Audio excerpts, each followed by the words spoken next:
Trust God. This is the message of the scriptures today. It's the message we should take away from every passage in scriptures because it is the fundamental act of every disciple.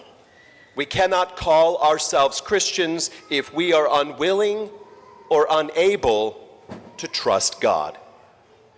The reality of the human condition is that trusting God, or anyone for that matter, is difficult because there are countless stories and personal experiences of how we have been betrayed or hurt by someone who broke our trust.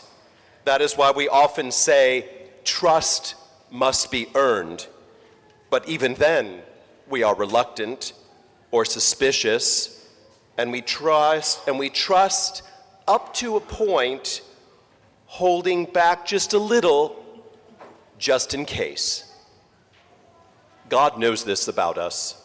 He understands the complexity of what he is asking and to trust.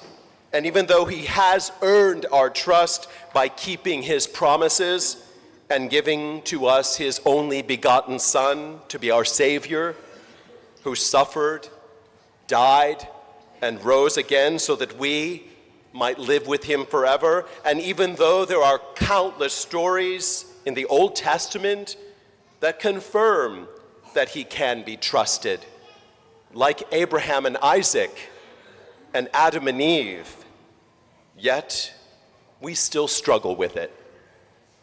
God tested Abraham to see if he would trust him by asking him to do the unthinkable, sacrifice his one and only son, Isaac. God tested Adam and Eve and gave them dominion over everything he had created, but forbade them from eating from the tree of knowledge. Abraham shows us the reward of trusting God, and Adam and Eve show us the penalty that ushered in the reality of this world fraught with tension between good and evil. But despite the challenges that trust poses, God continues to call us to a higher way of living, to set ourselves aside and trust in him above all things.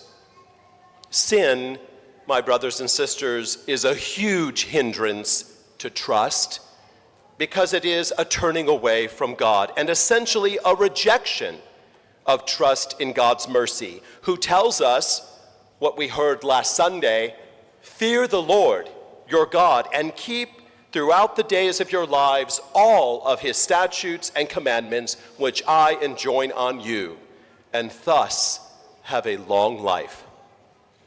It is difficult to trust the things we can see.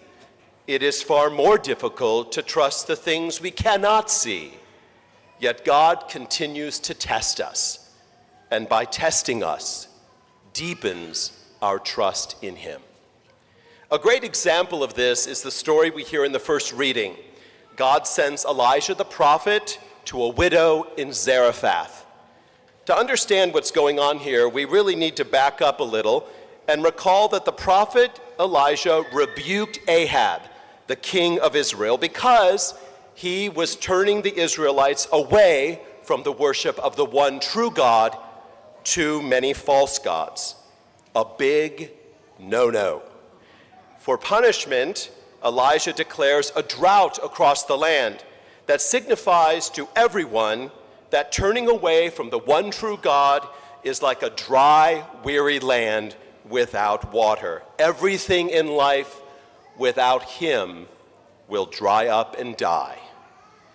Elijah is not removed from the drought. He suffers along with everybody else from a lack of water and food and finds himself in a dire situation.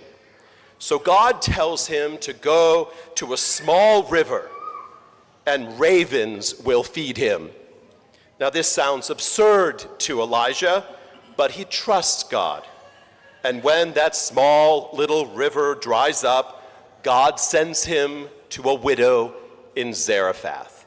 Now, this is bizarre because a widow in the ancient world was far worse off than Elijah the prophet. Without a husband, she was in dire straits. How panicked he must have been to be told by God that he must go to a foreign land where he does not speak the language, to a widow who most likely could not even help him. As irrational as this sounds, Elijah trusted God. And when he meets the widow, the reality is even worse than he had expected.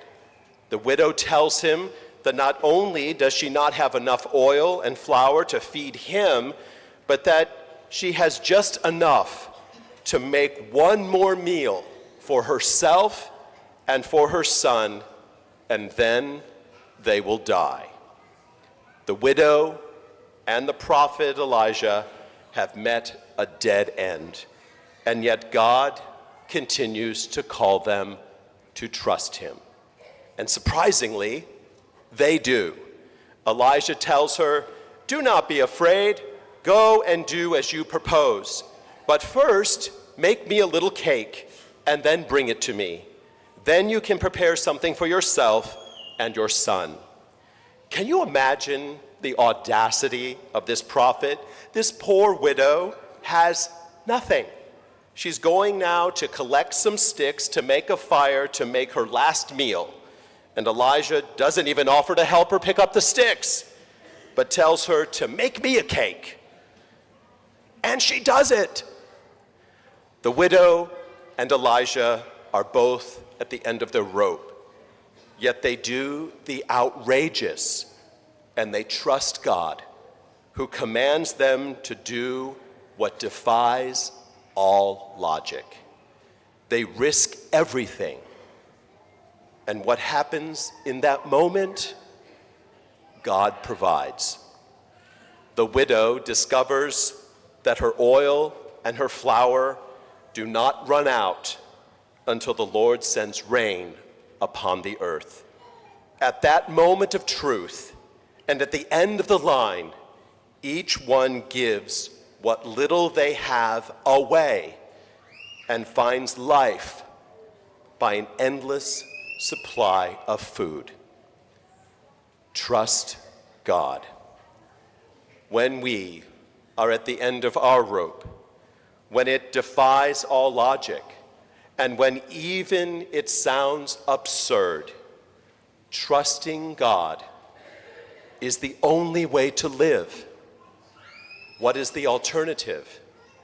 Everything else is like a dry, weary land without water. Only He can give us an endless supply of food for the journey.